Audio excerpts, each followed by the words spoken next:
What specifically do you plan to do in a second term to tackle the issue of climate change? And do you think the political will exists in Washington to pass legislation that could include some kind of a tax on carbon?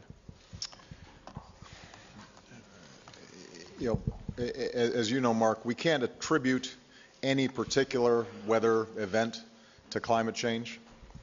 What we do know is the temperature around the globe is increasing faster than was predicted even 10 years ago.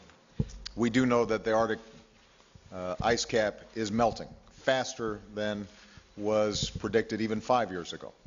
We do know that there have been extraordinarily there have been an extraordinarily large number of severe weather events here in North America, but also around the globe. And I am a firm believer that climate change is real, that it is impacted by human behavior and carbon emissions. And as a consequence, I think we've got an obligation to future generations to do something about it. Now, in my first term, we doubled fuel efficiency standards on cars and trucks. That will have an impact. That will take a lot of carbon out of the atmosphere. We doubled the production of clean energy, which promises to reduce the utilization of fossil fuels for power generation.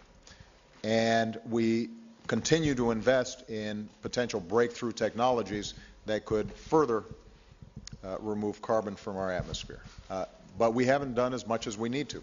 So what I'm going to be doing over the next several weeks, next several months, is having a conversation, a wide-ranging conversation with scientists, engineers, and elected officials to find out what more can we do to make short-term progress in reducing carbons, and then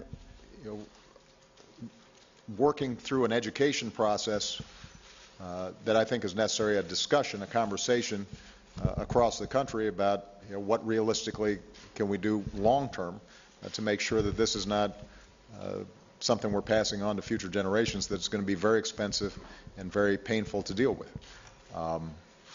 I don't know what either Democrats or Republicans are prepared to do at this point, because this is one of those issues that's not just a partisan issue. I also think there are regional differences. There's no doubt that for us to take on climate change in a serious way would involve making some tough political choices. And understandably, I think the American people right now have been so focused and will continue to be focused on our economy and jobs and growth that if the message is somehow we're going to ignore jobs and growth simply to address climate change, I don't think anybody's going to go for that. I won't go for that. If, on the other hand, we can shape an agenda that says we can create jobs, advance growth, and make a serious dent in climate change and be an international leader, I think that's something that the American people would support. So, you can expect that you'll hear more from me in the coming months and years about how we can shape an agenda that garners bipartisan support and helps moves this agenda forward.